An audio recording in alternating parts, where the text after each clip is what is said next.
bienvenidos, mis queridos telepensantes, a la entrevista de esta semana. Hay un tema que está pegando fuerte y que puede cambiarnos la vida a todos los chilenos. Estamos hablando de la plurinacionalidad. ¿Puede la plurinacionalidad saldar la deuda histórica de la que se habla en Chile y que gran parte del espectro político dice reconocer? ¿A cuánto asciende la deuda histórica si es que la hay? ¿Y cuánto se ha pagado de ella? ¿Es posible saldar injusticias pasadas cuando ya todos los actores del conflicto están muertos? ¿Hacia dónde nos conduce la política identitaria basada en el indigenismo? Para hablar de este y de otros temas asociados a la preocupante situación de la macrozona sur, está con nosotros Sergio Muñoz, analista y escritor. Muy bienvenido, Sergio. Gracias por estar de nuevo en Esfera Pública. Muchas gracias, Vanessa, por la invitación.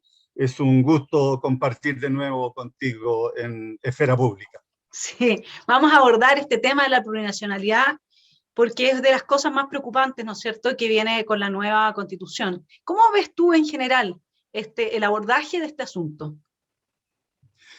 Me parece que el país está pagando las cuentas de un largo malentendido, de una gran confusión que ha sido estimulada por grupos políticos interesados, ¿verdad?, en crear la imagen, dentro y fuera de Chile, de que existe un conflicto entre el Estado chileno y el pueblo mapuche, una pugna, ¿verdad? Y que en el pueblo mapuche se empieza a desarrollar una lucha de liberación, ¿verdad?, comparable a la que podrían haber habido en otros lugares del mundo, ¿verdad?, de pueblos sometidos.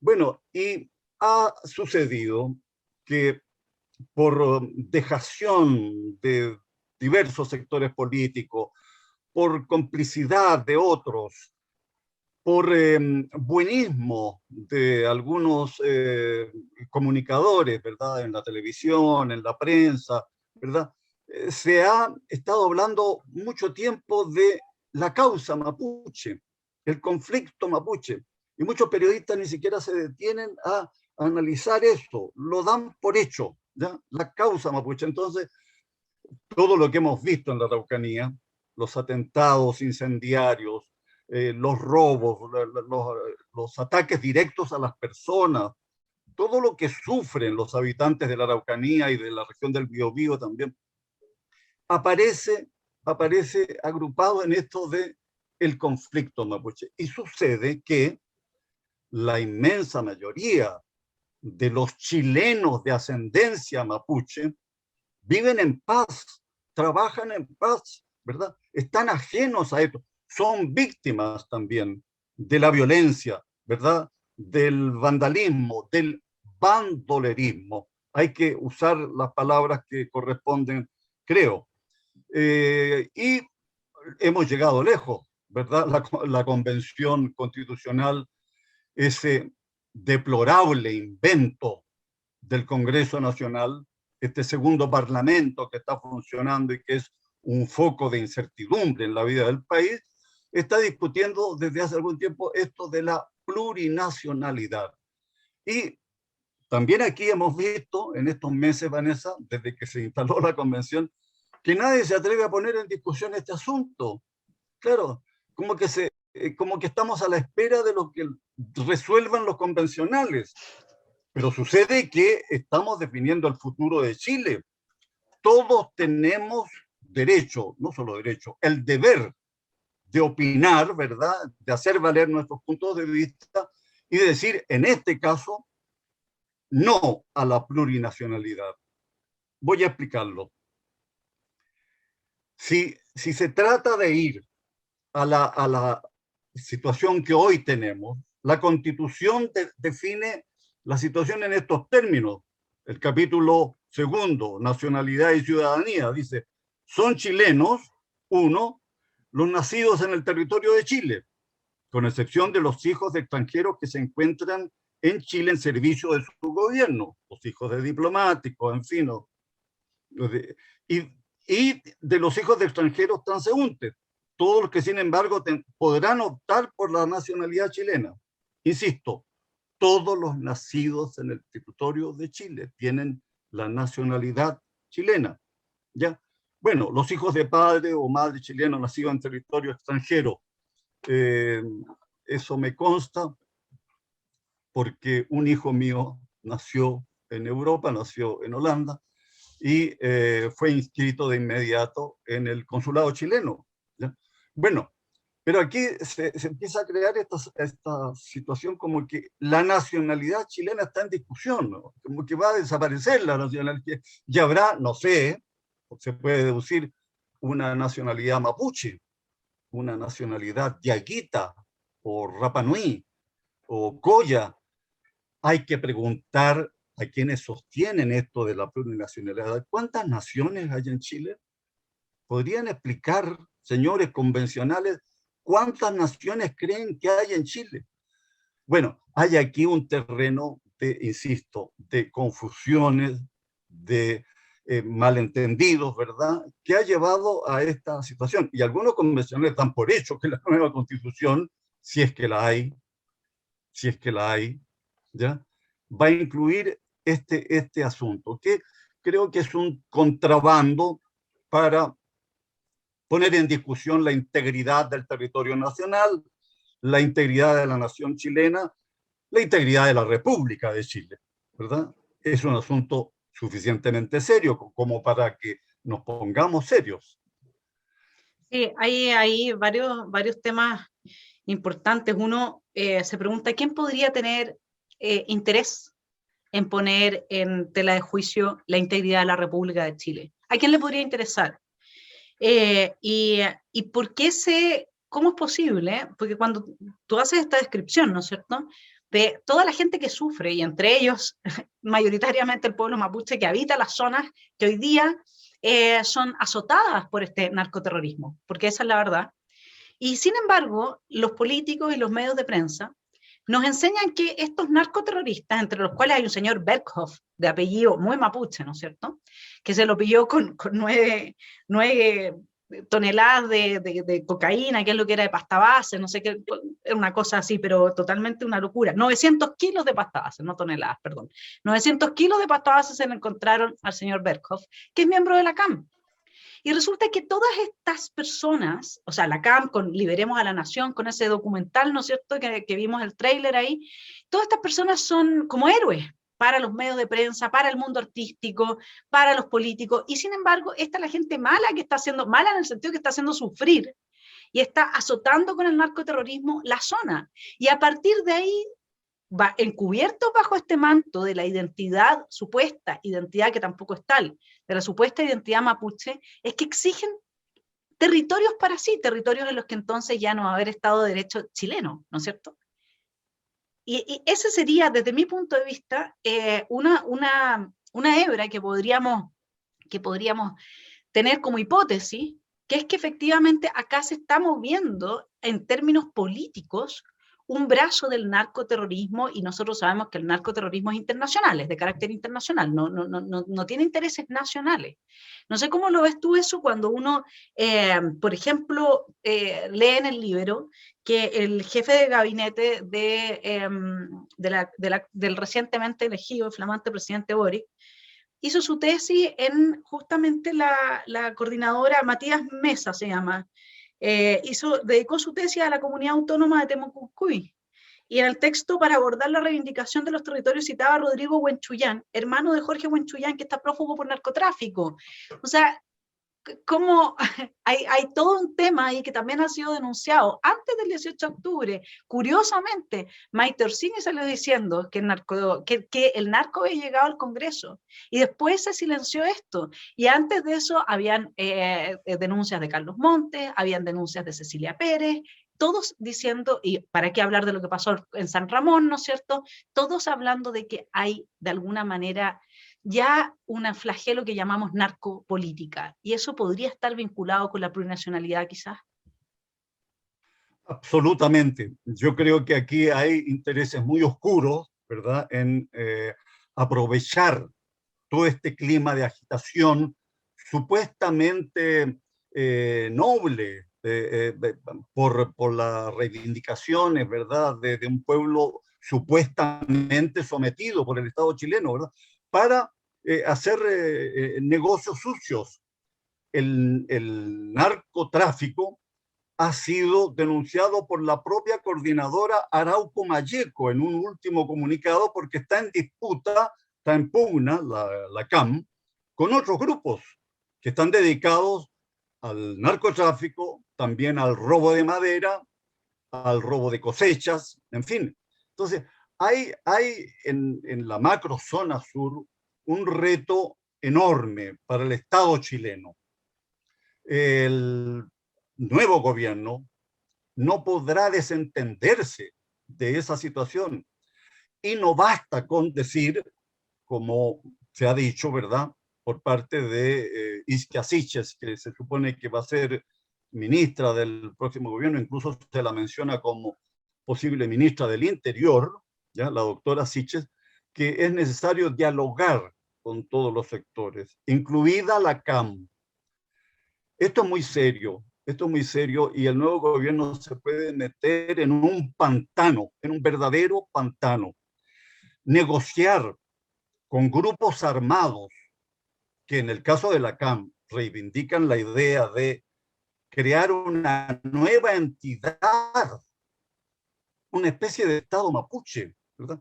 Es un asunto muy grave, porque dialogar es negociar, ¿verdad? La posibilidad de que el Estado chileno vaya a entregar determinadas concesiones, ¿verdad?, para conseguir que no sigan realizando atentados. Bueno, el, lo único que cabe es que el Estado chileno imponga el respeto a la ley en esa zona y en todo el territorio, naturalmente, y que desarticule a los grupos armados. Ese es el objetivo absoluto. Tiene que ver con la seguridad interior del país, con la paz interna. Entonces, aquí esto de hablar de diálogo como fórmula milagrosa o milagrera, ¿verdad?, es una manera de escabullir el bulto, de no enfrentar el problema verdadero. Allí están actuando grupos antidemocráticos, hay que decirlo así, profundamente reaccionarios, porque expresan una forma de racismo en realidad, ¿ya?, de racismo conveniente, ¿verdad?, para sus intereses particulares, ¿verdad? El narcotráfico, el narcoterrorismo en este caso, es una realidad que hay que enfrentar allá y también en el resto del país. Es un gran desafío para los próximos años.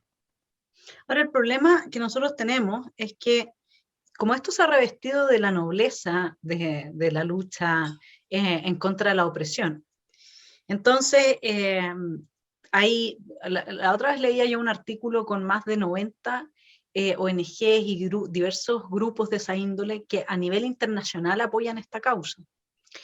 Y no hay espacio, y en los medios tampoco aparece el espacio, para personas del mismo pueblo mapuche, que como por ejemplo el lonco Aniceto Norín, él sale en un artículo en el Libero el año 2020, hablando de cómo ellos son víctimas de estos grupos. Parte importante de las comunidades mapuches son víctimas de estos grupos, y la prueba más fehaciente de que acá lo que no hay es una lucha en contra del Estado de Chile es que al candidato que más representaba a ese Estado tradicional le dieron su voto, que era José Antonio Kast, que ganó con gran mayoría en esa zona. Entonces, el problema que reviste es que esto tiene carácter internacional, o sea, en el sentido de que hay una red internacional de gente que está apoyando el avance de estos grupos que se han vestido con una causa noble y los apoyan por la causa noble, no por ser los narcoterroristas que son.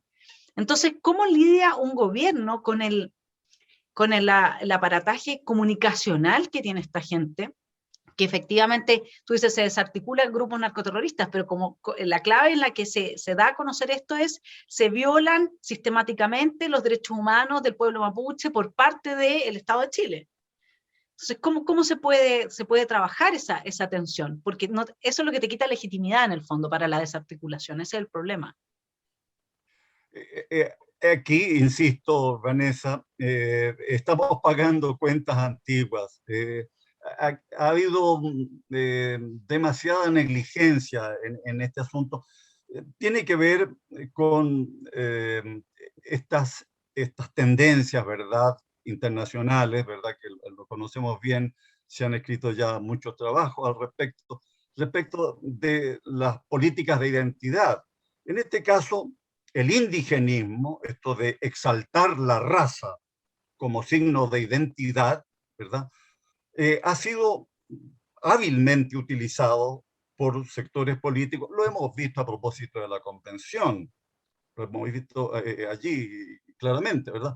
Para obtener ganancias proselitistas, políticas, ¿verdad? De cuotas de poder.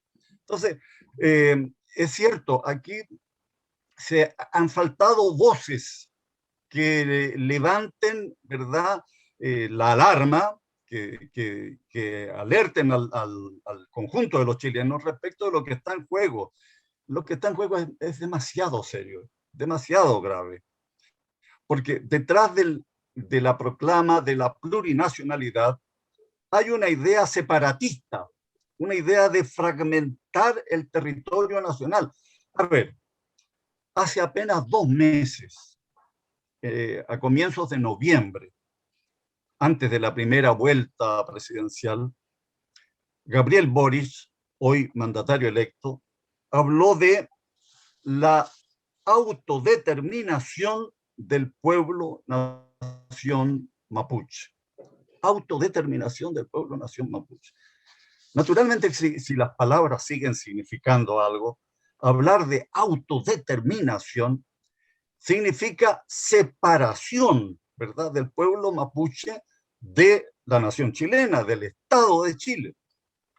Ahora, hay aquí, claro, por cierto, consignas de campaña, ¿verdad?, el deseo de ganar votos, pero dicho de este modo, ¿verdad?, contradice el régimen legal que existe en Chile, el Estado de Derecho, una formulación de ese tipo, y desgraciadamente formulaciones de este tipo dan alas, ¿verdad?, a estos grupos que están con las armas en la mano, desafiando al Estado de Chile. No se puede, y pasa lo siguiente, y tú lo sabes bien, ¿verdad? El lenguaje crea realidad.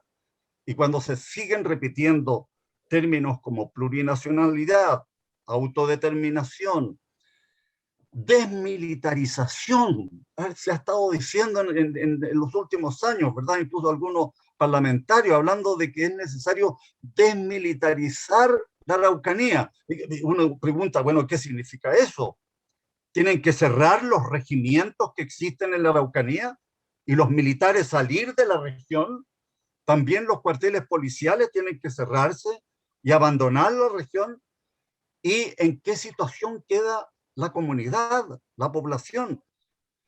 Quedan en la orfandad completa. ¿A quiénes puede interesarles la desmilitarización?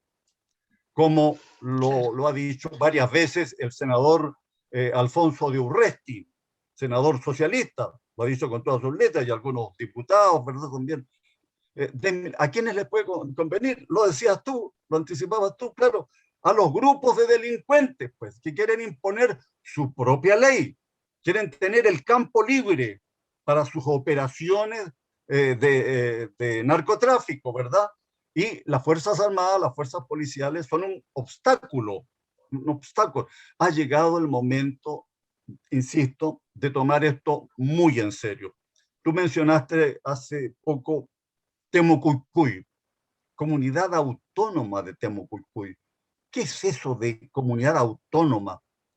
¿Vamos a empezar a reconocer comunidades autónomas? ¿Chile se va a convertir en un archipiélago de comunidades autónomas? ¿Estamos de acuerdo con eso o nos atrevemos a decir no? Yo creo que llegó el momento de decir no. Y ese no tiene que llegar a la convención también. A mí me parece positivo que hayan surgido iniciativas en este periodo, ¿verdad?, de propuestas con firmas, ¿verdad?, que se han reunido, ha habido de todo tipo, pero es bueno que se haga sentir, ¿verdad?, esta visión distinta de defensa de la unidad de Chile, ¿verdad?, en la propia convención, y no dar por hecho que ya todo camina en una cierta dirección y no tenemos nada que hacer. Este país nos pertenece a todos, nos pertenece a todos. El futuro no lo decide solo la convención, lo vamos a definir entre todos los chilenos, ¿ya? Y por lo tanto es hora de rechazar aquello que atenta a la unidad del país, ¿verdad?, al régimen democrático que con tanto esfuerzo hemos construido. Sí, lo que yo creo es que aquí hay dos asuntos a tener en cuenta. Fuertemente, ¿qué es lo que significa plurinacionalidad? Y lo que significa en términos concretos y reales es la balcanización del país. Hay una diferencia muy importante entre la plurinacionalidad, que en ciertas naciones puede tener sentido, producto de que efectivamente conviven grupos que tienen una gran identidad entre ellos y conviven muy bien, y no es un tema. Pero la balcanización es lo que acá se va a hacer en el caso de aprobarse una constitución plurinacional. Eso significa que vamos a tener grupos antagónicos guerreando, porque a lo que se va a entregar no es a las comunidades mapuches un cierto territorio, es al narcoterrorismo.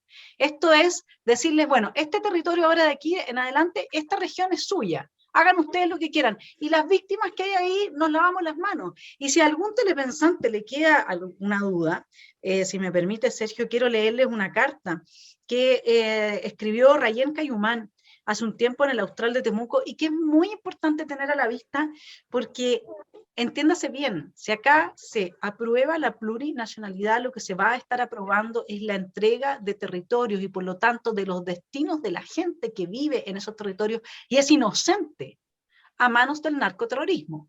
Y entonces va a haber que preguntarse, quienes legislan esto y quienes impulsan esto, ¿cuáles son las redes que ellos tienen? ¿Sí? Porque esas son preguntas legítimas que nos podemos hacer. Voy a leer la carta, dice: conflicto mapuche. Nací y me crié en la zona de Ercilla, donde hasta el día de hoy viven mis padres. Yo salí hace algunos años para estudiar en la universidad y luego para cumplir actividades profesionales en Temuco. Nuestras vidas, al igual que las de otras familias, como dijo el Chavo del Ocho, sin querer queriendo, se vieron involuntariamente envueltas en una gravísima situación donde el 99,9% de los habitantes de estas tierras no tenemos la mayor participación ni la deseamos. Hasta fines de los años 80 se podría decir que vivíamos en la más absoluta paz y prosperidad. Cada comunero y sus familias criaban y educaban a sus hijos en pequeñas escuelas rurales y cultivaban sus tierras con siembras y ganado. La vuelta de la democracia llevó a los nacientes políticos a intervenir en la vida de nuestra gente y ofrecer prebendas, obviamente no cumplidas, que fueron sistemáticamente sembrando inconformidad, las que con el correr de los años han sido aprovechadas por un minúsculo grupo de subversivos que no le trabajan un peso a nadie, pero conducen camionetas como el mejor latifundista. ¿Con qué recursos? Buena pregunta, pero aquí todos sabemos de dónde, y las autoridades también lo saben. Con todo ello se ha incitado a la restitución de tierras por parte del Estado, lo que a simple vista parece ser muy atractivo para las familias mapuches, pero que en realidad ellos no pueden ni tienen la menor intención de trabajar. Así, y hasta hace muy poco atrás, hemos visto cómo campos hermosos, expropiados, están hoy convertidos en peladeros improductivos, luego de ser cortados todos sus árboles y comerse todos los animales. Si no me creen, constituyan una comisión profesional, no política, visiten todos los predios adjudicados solo en los últimos 10 años y constaten en el estado que hoy se encuentran. Extrañamente, ninguna petición está sustentada en la necesidad de incorporar más escuelas, establecimientos de salud o capacitación. El mal llamado conflicto mapuche no es más que una mera pantalla de ese mini grupo para sembrar el terror, obedeciendo exclusivamente a intereses políticos con financiamiento internacional, sobre lo cual ese 99,9% de los pobladores de este territorio no intervienen ni se atreven siquiera a opinar. Impresionante la carta, Vanessa, muy impresionante, muy ilustrativa de la situación que allí existe. Yo tengo amigos académicos en Temuco que me relatan todo lo que ellos van conociendo, de cuál es la situación, la zozobra, la angustia de mucha gente, como en localidades muy cercanas a la ciudad de Temuco, 30 kilómetros, 40 kilómetros, en donde hay corte de caminos, ¿verdad? Y allí se instalan algunos de esta gente, ¿verdad?, dedicada a extorsionar, a pedir plata para que la gente pueda pasar por ese camino, ¿verdad? Es una situación que, por desgracia, insisto, no ha sido enfrentada con energía, con suficiente energía, por los distintos gobiernos. Aquí hay responsabilidad de todos los gobiernos, ¿verdad? Y tú mencionaste una palabra que no sé si es clara para todo el mundo: balcanización, ¿verdad? Estamos hablando de los Balcanes en Europa. Debo contarte que yo conocí la antigua Yugoslavia. Me tocó viajar ya hace muchos años, ¿verdad? A comienzos de los 70, a la antigua Yugoslavia.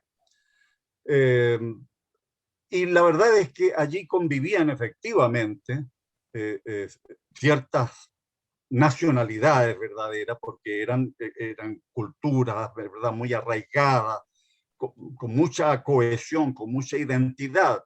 Estaban unidas, se podría decir, de una manera política, después de la Segunda Guerra Mundial, ¿verdad? Allí el liderazgo del presidente Tito fue muy importante, pero había una pugna entre estas diversas nacionalidades que estaba solo disimulada, solo oculta. Bueno, vino después la guerra de los Balcanes, que fue horrorosa, simplemente horrorosa. Bueno, hoy existen, ¿verdad?, diversas repúblicas, está Croacia, está Serbia, en fin. Eh, Dios nos libre de que Chile llegue a una situación como esa. No es la misma situación, porque aquí, si estamos hablando del pueblo mapuche, pasa lo siguiente, que la población, a ver, hay que decirlo, incluso los chilenos que tienen ancestros mapuches, porque son chilenos, ¿verdad?, plenamente integrados, viven a través del territorio nacional. Más de un tercio de los chilenos de ascendencia mapuche viven en la región metropolitana, ¿ya? En la Araucanía creo que es el 16% del total de la población mapuche. Entonces, cuando se está hablando de esto de crear una entidad autónoma, ¿qué significa eso? Uno se pregunta. Es que se va a obligar a los chilenos que viven, no sé, en Iquique, los mapuches que viven en Iquique o en Rancagua o en Santiago, que se, a vivir allá, ¿verdad? Y saldrán de ese lugar todos los no mapuches. Es que se va a propiciar una especie de limpieza étnica, ¿verdad? Para que existan comunidades étnicamente homogéneas. Es una aberración. Imaginar una cosa como esa es una barbaridad. Entonces, aquí se ha metido de contrabando esta idea, ¿verdad?, de que se va a crear, se pueden crear entidades autónomas como Temucuicui, ¿verdad? Ese es el modelo, parece ser, ¿eh? Temucuicui. Bueno, hay que Y tuviste decir, el no. crimen tremendo que hubo con estas dos personas que los tuvieron ahí cuántos días secuestrados, y al final uno de ellos murió, el otro logró escapar. Y era un crimen, pero, y claro, como no hay ninguna posibilidad de entrar ahí por parte de las fuerzas de seguridad y de orden, entonces se mantiene como un territorio de nadie, en que lo que rige es la ley del más fuerte. ¿Y quién es el más fuerte? Obviamente que el que tiene las armas y el que maneja los dineros. Y aquí hay otra cosa que también es muy importante, Sergio. Yo tengo una de mis mejores amigas, vive en Temuco, y bueno, yo viví mucho tiempo en Temuco también, uno ha ido viendo cómo este problema del narcoterrorismo ha empobrecido a la región. Y mientras mayor es la pobreza, y menores son las fuentes de ingreso, porque hay menos negocios, menos posibilidad de emprendimiento, menos protección, mayores son los incentivos para trabajar para quienes sí te pueden pagar, pues, con los que tú Así sí es. puedes parar la olla. ¿Y quiénes son? Los narcoterroristas.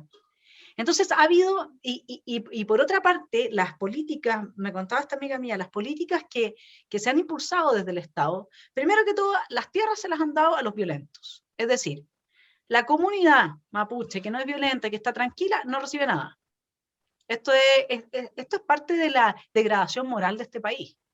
Nosotros hubo, desde el Bachelet 1 y 2 en adelante, se radicalizó mucho esto de que todo se logra con la molotov en la mano, o en este caso, con las armas en la mano y quemando, etc.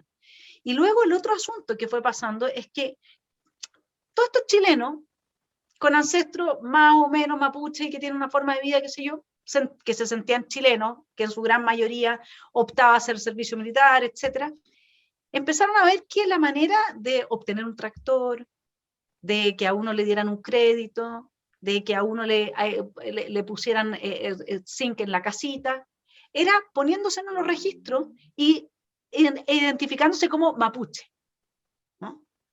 Y ahí empiezan a recibir, saliéndose del marco de soy un chileno, sino yo me identifico como mapuche.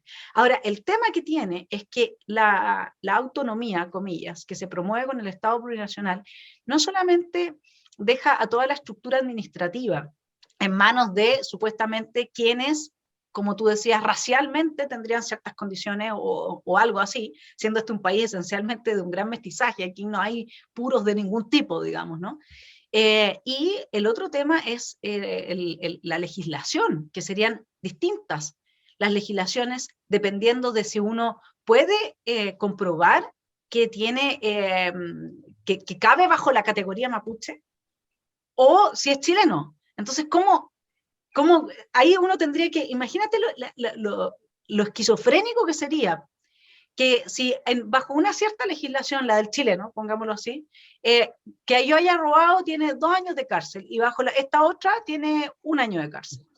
Entonces yo tengo que entrar a probar, según mi condición racial, me imagino, no sé cómo será eso, si es que puedo acceder a este otro registro de Estado de Derecho, el que es de esta identidad, para tener 1 año menos de cárcel. ¿Te imaginas algo así? Mira, todo esto es surrealista, claro, si uno empieza a sacar las consecuencias, ¿verdad?, de una formulación de este tipo.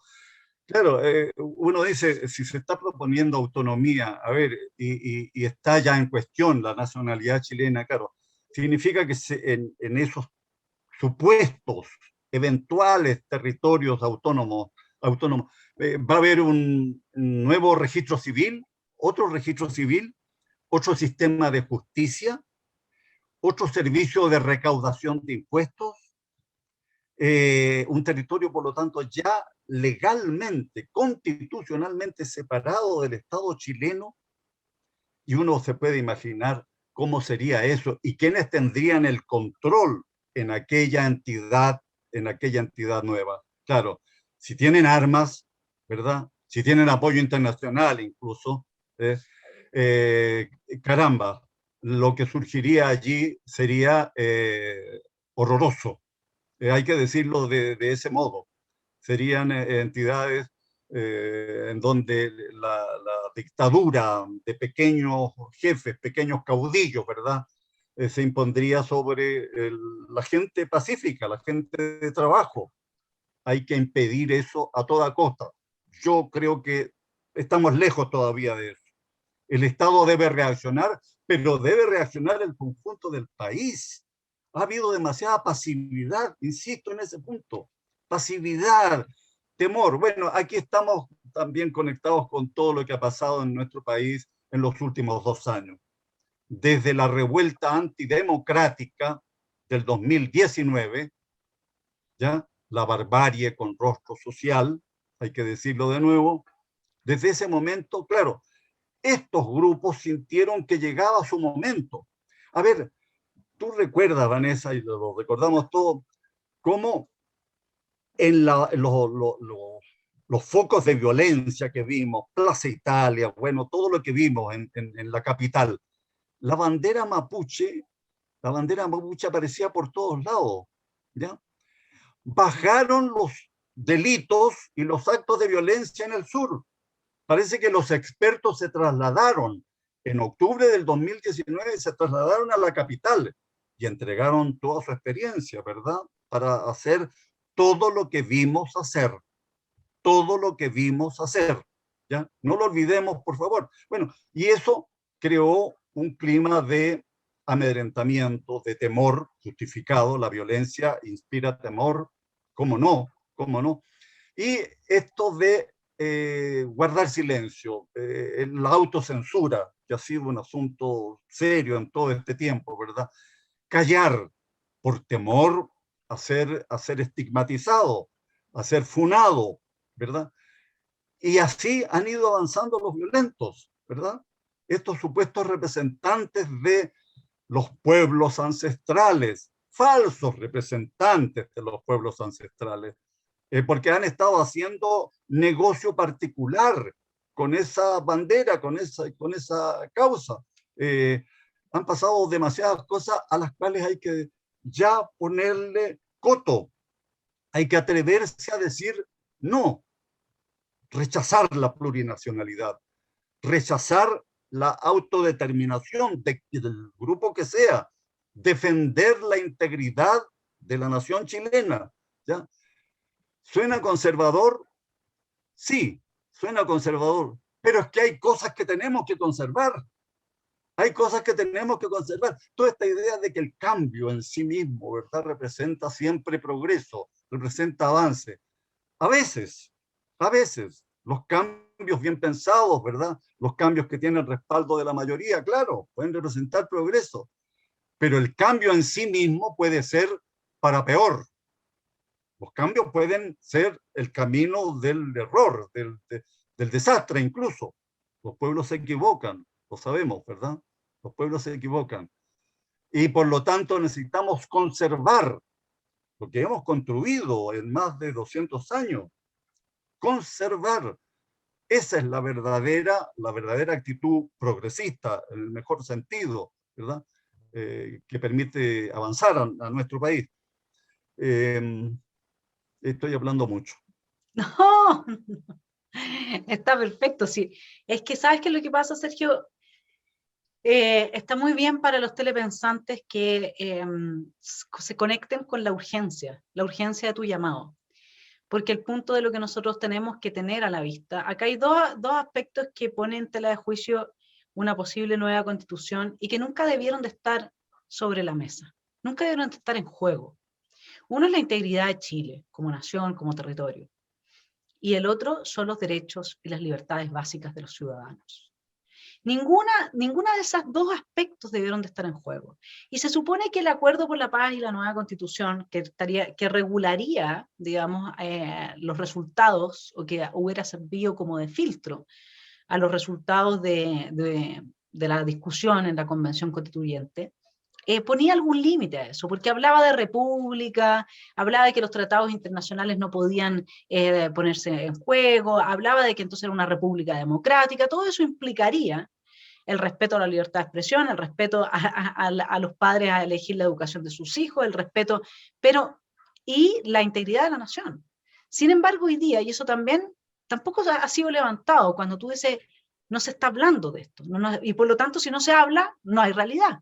Y si no hay realidad, no nos podemos dar cuenta. Es decir, la realidad la hay, pero no la hay desde el darse cuenta de que está la realidad. Acá lo que me parece de suma urgencia, y por eso es tan importante hablarlo mucho, es que vamos a entregarle parte del territorio a grupos narcoterroristas entrenados por la FARC, que tiene relaciones absolutamente comprobadas con el Partido Comunista Chileno que hoy día llega al poder. Entonces se entienda bien el mono, porque si alguien no me cree, pone Bio Bio, la radio, y pone los 300 correos que tenía Raúl Reyes en su computador al momento de morir, de personeros políticos del Partido Comunista Chileno en su correo. Entonces eso es así. Entonces luego uno no le puede llamar la atención que el jefe de gabinete de Boric haya hecho su tesis citando al hermano de un prófugo por narcoterrorismo. Las redes están muy claras. Y esto es preocupante porque hoy día están en el poder, y están en el poder tanto en el Ejecutivo como en la Convención Constituyente. Y la verdad, Sergio, es que la angustia que produce, a mí no sé cuál es tu visión de esto, pero a mí me la exacerba aún más. El hecho de que está esta fe en lo nuevo. Entonces la gente cuando vaya a votar el plebiscito de salida, lo más probable es que todos van a votar que sí, porque lo nuevo tiene que ser bueno. Lo más probable es que la gran mayoría apruebe la constitución plurinacional, porque va a ser plurinacional, eso está claro. Lo que nosotros estamos hablando, yo no me imagino que van a presentar finalmente un proyecto de constitución sin el rasgo de plurinacionalidad, no me lo imagino, porque ese es uno de los objetivos clave de la gente que está ahí.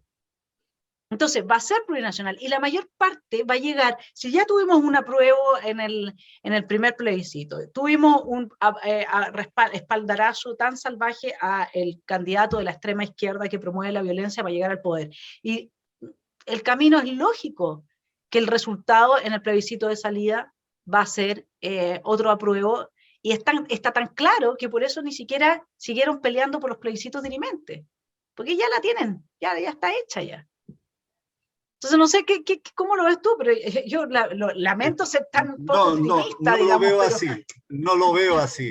Ese pronóstico, ese vaticinio que haces sobre el desarrollo, ¿verdad?, de este proceso, no lo comparto. Creo que el plebiscito de entrada estuvo muy contaminado por la situación de violencia, ¿verdad?, de temor. Esa negociación de noviembre del 2019, hecha bajo presión, ¿verdad?, con la ciudad en llamas, esa era la realidad, ¿verdad?, el 15 de noviembre del 2019.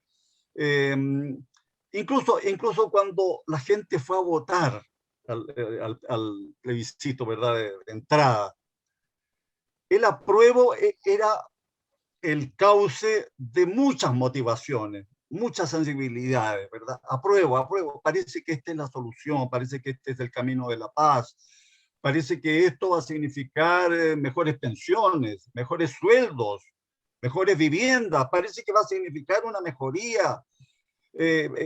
Bueno, ilusiones, grandes ilusiones, fomentadas por grupos políticos interesados en esto, ¿verdad? Allí se produjo, bueno, el resultado que conocemos. El apruebo era el apruebo también en el aire, ¿verdad?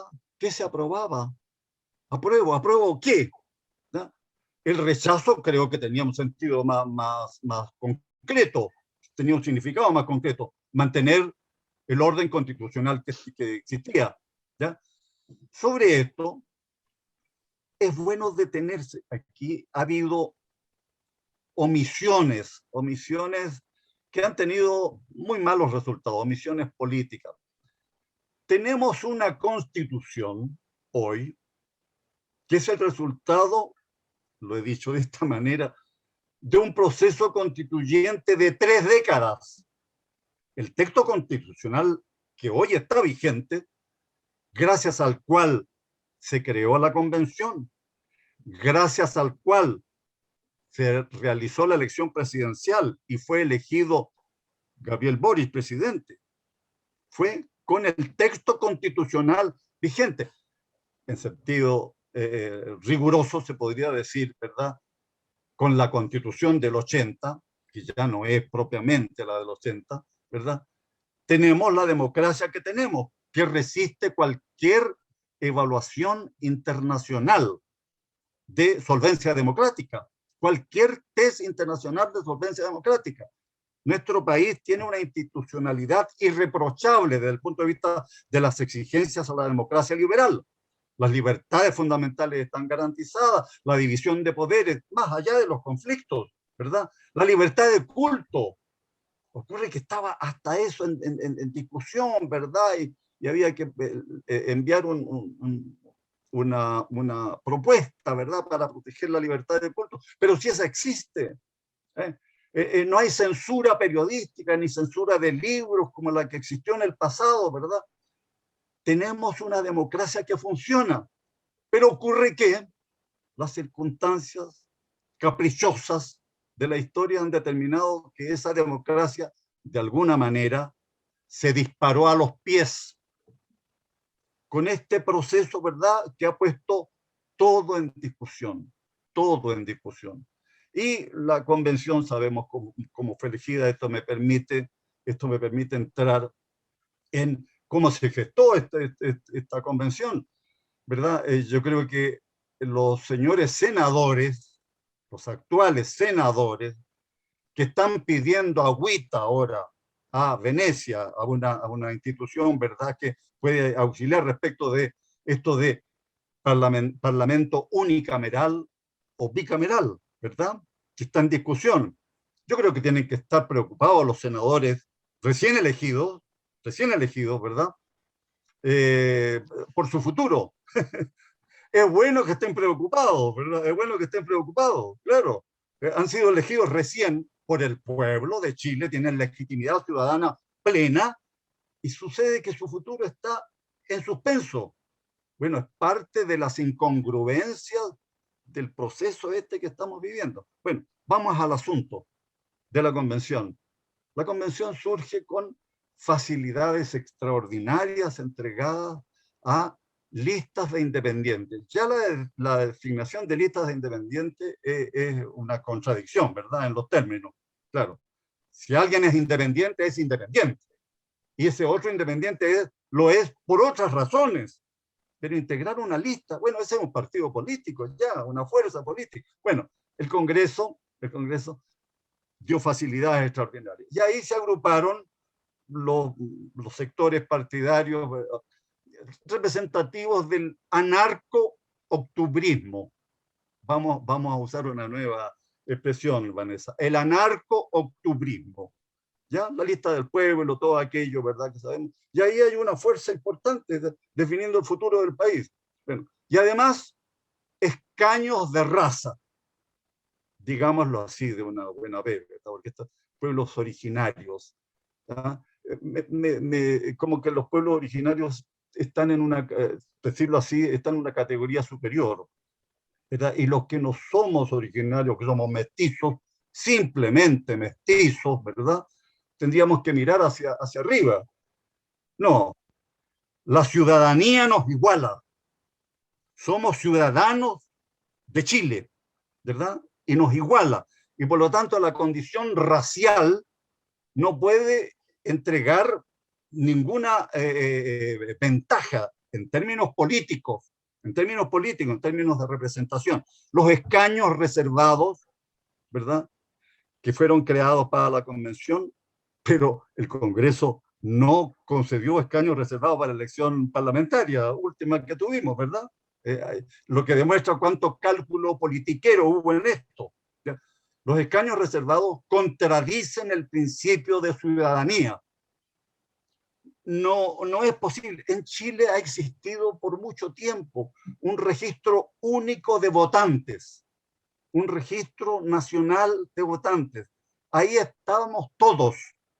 Pues a los señores parlamentarios se les ocurre crear un registro aparte de votantes indígenas, de ancestros indígenas, había que decir, ¿verdad? Y eso se aplicó para la elección de la convención, ¿verdad? Que fue un fracaso, que fue un fracaso. Fue un fracaso, claro, porque una minoría votó, sí, votó en eso, y la mayoría siguió votando con el registro nacional, ¿verdad?, como un chileno común y corriente, como todos nosotros, ¿verdad? Entonces, eso es una barbaridad. Esto de que los mapuches tienen que votar por mapuches, ¿ya?, que los aymaras tienen que votar por los aymaras, los diaguitas, etcétera, es una aberración. Estamos igualados por la ciudadanía. Porque si alguien dice, bueno, es que la condición racial, ¿verdad?, o la cultura ancestral unifica, bueno, y uno podría decir, ¿y por qué no la religión? ¿Por qué no la religión, ¿verdad?, como rasgo de identidad?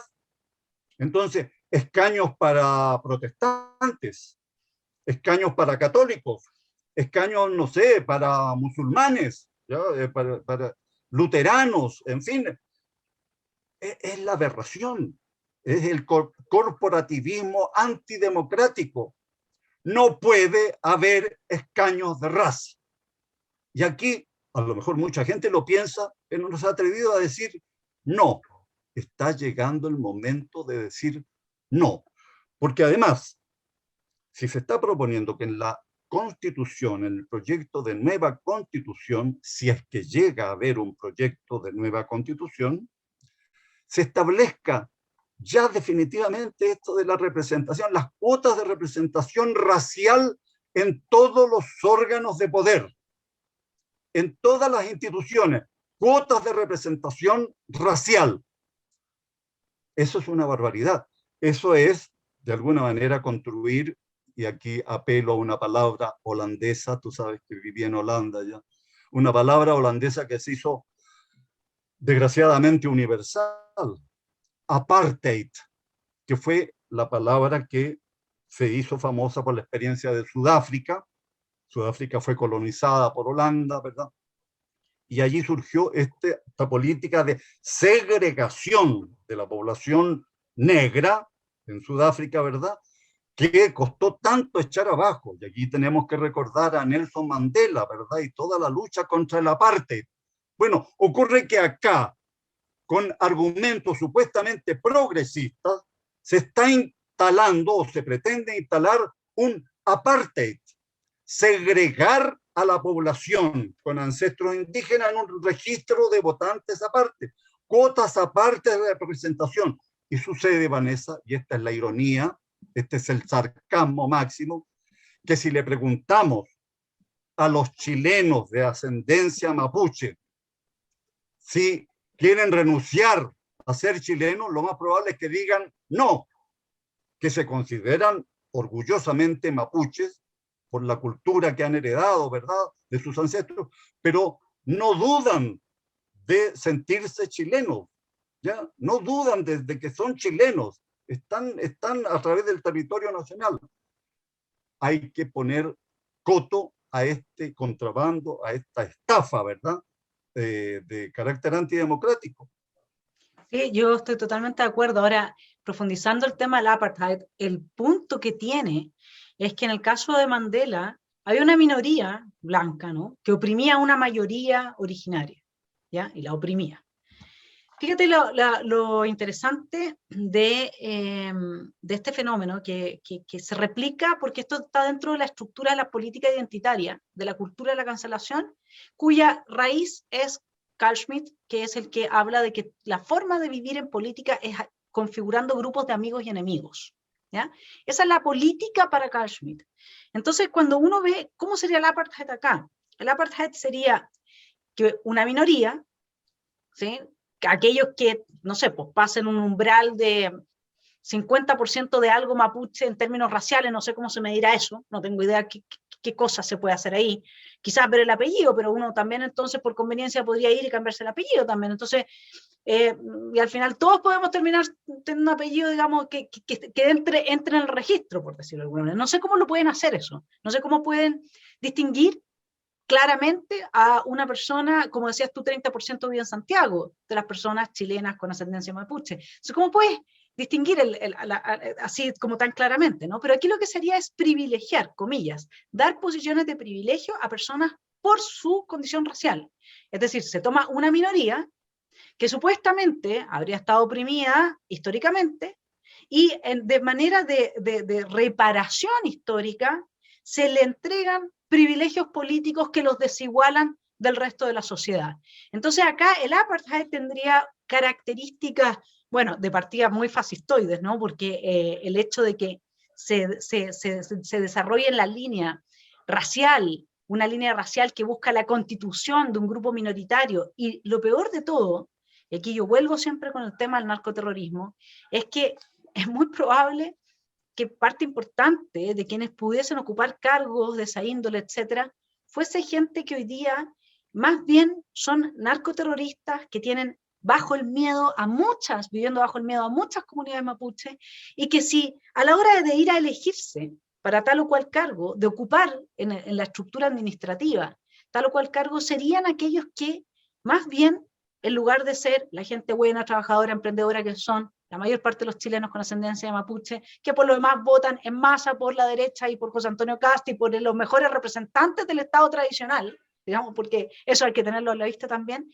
lo más probable es que sería la gente que estuviese relaciones con el poder, desde su actividad de narcoterrorista. Entonces, este sería una parte muy particular, porque terminaría beneficiando muy probablemente a personas, ya fuesen representantes del narcoterrorismo o directamente narcoterroristas vestidos con el manto de santidad de una identidad que han manipulado con fines de hacer sus negocios sucios, como decías tú.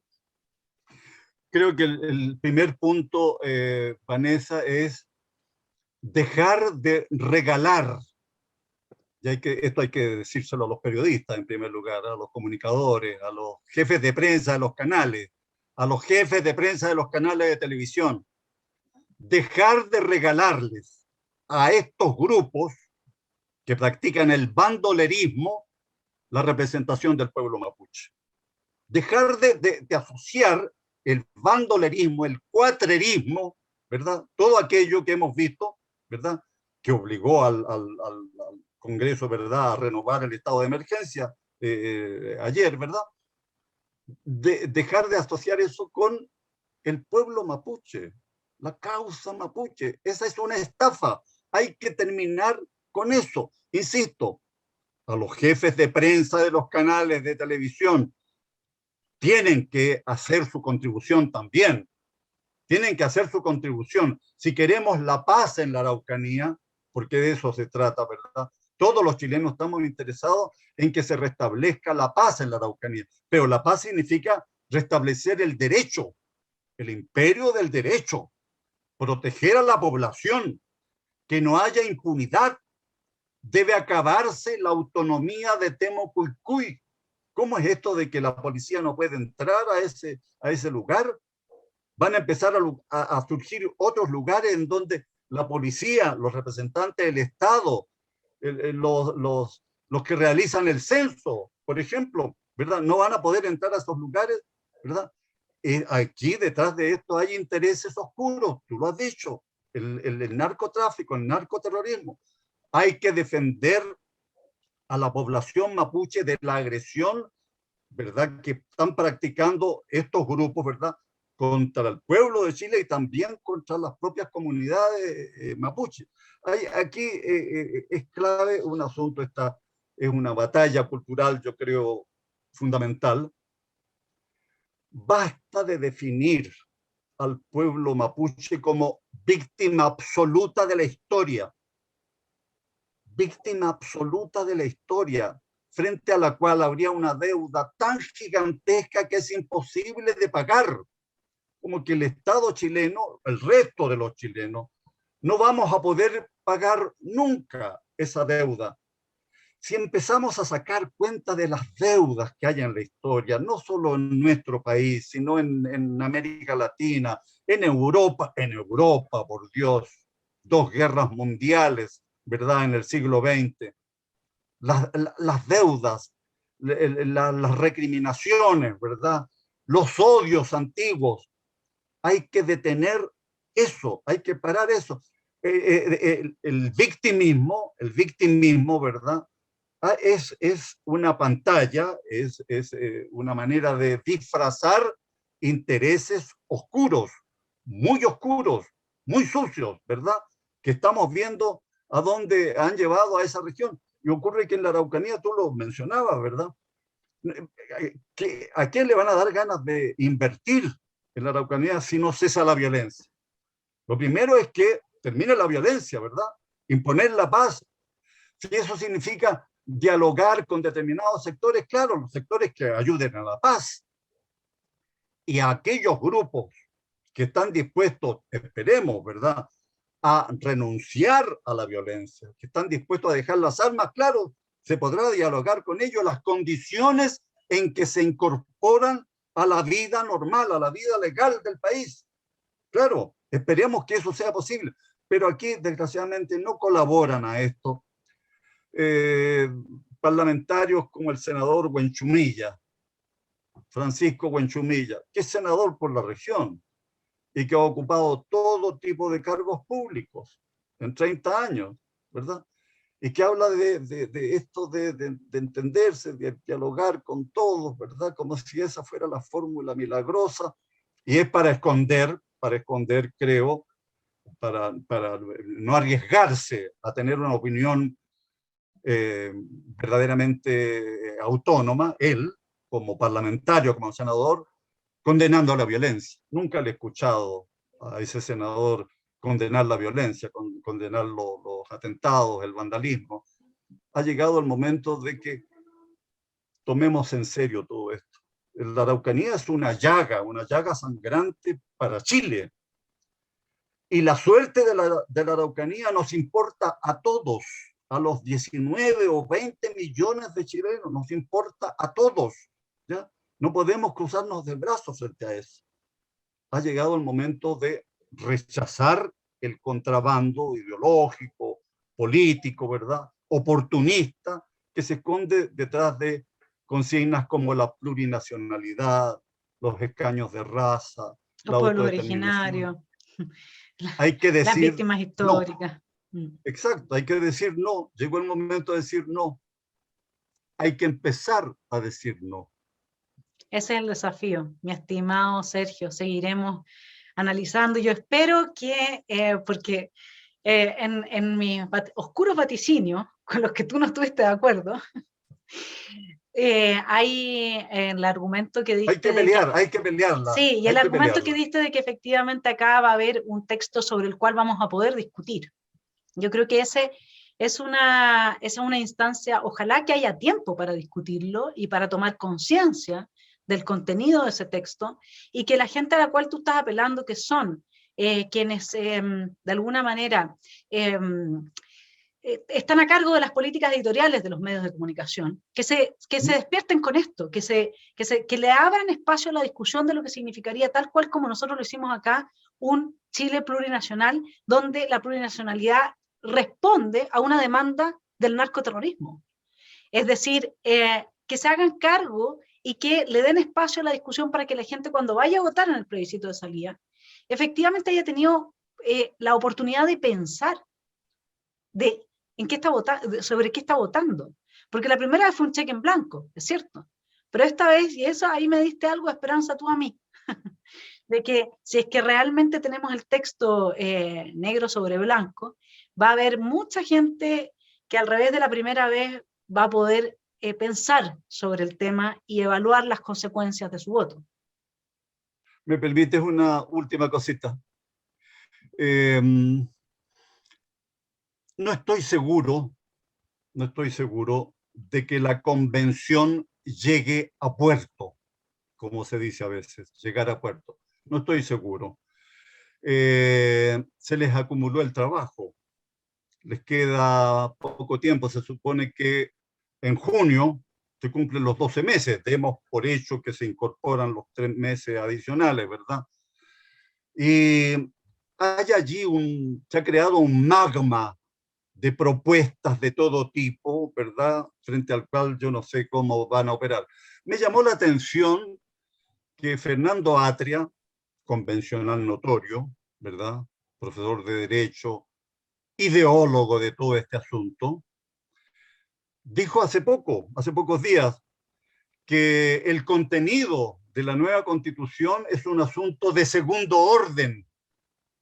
Asunto de segundo orden. Porque lo importante es que una constitución nueva, lo importante es que sea nueva, al parecer, legitime las instituciones.